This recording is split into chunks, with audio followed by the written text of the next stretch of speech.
আহলে হাদিসদের সাথে কি ঐক্য করা যাবে? আহলে হাদিসরা কি চাইলে আপনার রাজনৈতিক দলে জয়েন করতে পারবে? তাদের সাথে আলেম ওলামাদের মূল পার্থক্যটা কোথায়?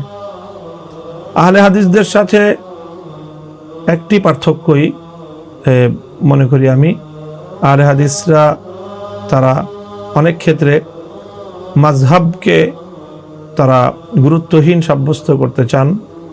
ইনকারে তাকলিদ, ইমামদেরকে শরীয়তের বিধিবিধান মানার ক্ষেত্রে তাদের তাকলিদ করাকে আহলে হাদিসরা অস্বীকার করে থাকেন। যদি এটি না করেন, এটি করার প্রয়োজন হয় না তাদেরও একটি ভিন্ন স্কুল অফ থট, একটি ভিন্ন চিন্তার কেন্দ্র হিসেবে তারা তাদের কার্যক্রম পরিচালনা করেন। সেই হিসেবে আহলে হাদিসদেরকে আমরা একেবারে ভ্রান্ত কোনো ফেরকা হিসাবে বিবেচনা করি না। আহলে হাদিসদেরকে মনে করি যে তাদের একটি বিষয়, এটি আমরা সঠিক মনে করি না, যে তারা মাযহাবকে অপ্রয়োজনীয় মনে করেন এবং তাকলিদকে অস্বীকার করেন।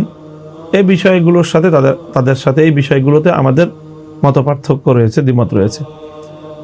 কাজেই সেই মতপার্থক্যের জায়গায় রেখে রাজনৈতিক অঙ্গনে আমরা একসাথে কাজ করতেই পারি এবং যে কোনো আহলে হাদিস ভাইও আমাদের সংগঠনে যোগদান করে তিনি রাজনৈতিক অঙ্গনে সাংগঠনিকভাবে কাজ করতেই পারেন এবং অনেকে করছেন, আলহামদুলিল্লাহ।